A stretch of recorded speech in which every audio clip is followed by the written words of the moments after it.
અગત્યના સમાચાર મળી રહ્યા છે છોટાઉદેપુરમાંથી। છોટાઉદેપુરના ચિલાવાટ ગામે વન્ય પ્રાણી દીપડાનો યુવાન પર હુમલો।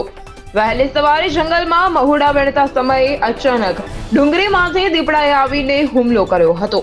જીવ બચાવવા બુટિયા માનસિંહ ધાણકે દીપડા સાથે ભીડી બાથ। દીપડાએ બુટિયા ધાણકના શરીરે અનેક ઠેકાણે પંજા પણ માર્યા છે અને હુમલામાં યુવાનના કપડાં પણ ફાટી ગયા। યુવાને પ્રતિકાર કરતા દીપડો ભાગી જતા યુવાનનો જીવ બચ્યો। ગંભીર રીતે ઈજાગ્રસ્ત યુવાને ફોન કરી પરિવારને જાણ કરી હતી અને 108 દ્વારા યુવાનને છોટાઉદેપુરની જનરલ હોસ્પિટલ ખાતે ખસેડવામાં આવ્યો। વન વિભાગની જાણ થતા વન વિભાગે દીપડાને પાંજરે પૂરવા માટે કવાયત હાથ ધરી છે। આજરોજ સવારમાં રંગપુર રેન્જમાં એક દીપડા દ્વારા વ્યક્તિને હુમલો થયાની જાણ વન વિભાગને થતાં અમે વન વિભાગની ટીમ આખી ચિલિયાવાડ ગામે પહોંચી ગઈ હતી।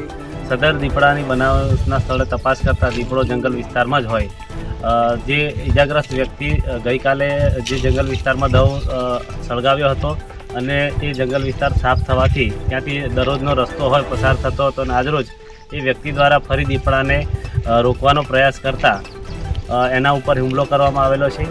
આ ઇજાગ્રસ્ત વ્યક્તિને 108 મારફતે છોટાઉદેપુર રેફરલ હોસ્પિટલ ખાતે લઈ જવામાં આવેલો છે અને સારવાર કરવામાં આવી રહેલું છે।